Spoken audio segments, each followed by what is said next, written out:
PUBG fans आपके लिए good news है। वो गुड न्यूज़ ये है कि पबजी ने अनाउंस किया है वो इंडिया में जल्दी वापसी कर रहे हैं। इस बार का जो पबजी होने वाला है वो नया होने वाला है। आपको इसमें नया लुक देखने को मिलेंगे और बहुत सारे नए फीचर्स देखने को मिलने वाले हैं जिसको स्पेशली डिज़ाइन किया गया है इंडियन मार्केट के हिसाब से। जो नया वाला पबजी है वो पुराने वाले पबजी का ही पार्ट है।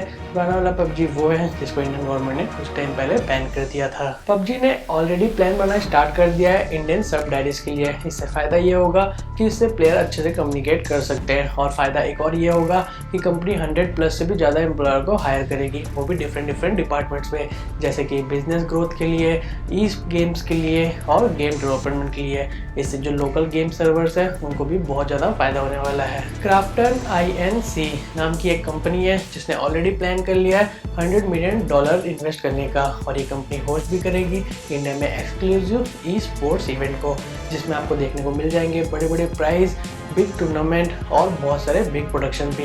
तो पबजी प्लेयर्स आपके लिए एक अच्छा मौका है बड़े बड़े इनाम जीतने का। इस बार का पबजी मोबाइल इंडिया पहले से ज़्यादा सिक्योर होने वाला है और उसकी सबसे पहली प्रायोरिटी है इंडियन प्लेयर्स के डेटा को लीक होने से बचाने की। तो दोस्तों इस बार आप बेफिक्र तरीके से खेल सकते हैं, आपका डेटा सेफ होने वाला है। और कंपनी ने अभी तक रिवील नहीं किया है कि पबजी मोबाइल इंडिया कब लॉन्च होगा, लेकिन मैं उम्मीद करता हूँ ये जल्दी लॉन्च होने वाला है। और आपको वीडियो अच्छा लगा तो आप प्लीज़ वीडियो को लाइक करिए और ज़्यादा से ज़्यादा शेयर करिए। अगर आपके कोई सवाल है तो आप प्लीज़ मेरे को कमेंट सेक्शन में भी पूछ सकते हैं। तब तक के लिए मिलते हैं अगले वीडियो में।